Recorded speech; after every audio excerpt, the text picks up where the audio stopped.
दियंतु बापा आपण मते क्षमा करि दियंतु मौसा आपण में मते क्षमा कर दियंतु आम सब आसी सर चित्र करतो किछि व्यस्त होय किछि नाही मौसा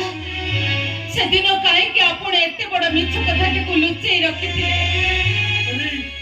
तू कथा की कहला सेई कथा नाही ना सत कथा मु तो बहु को मर्डर करिछि नहीं आ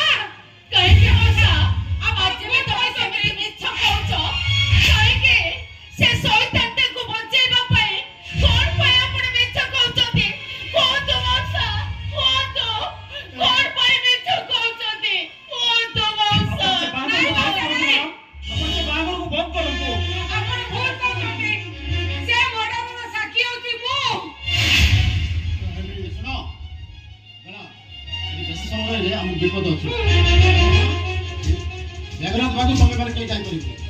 से जागा पर को नै दिबी तू ता भीतर कोन जगह कोन काम हो से कथा मुकाई परिबे से कथा संधान दे दबो से आपण माने केमिति निरापद रे सेठी जिवे से दायित्व मोर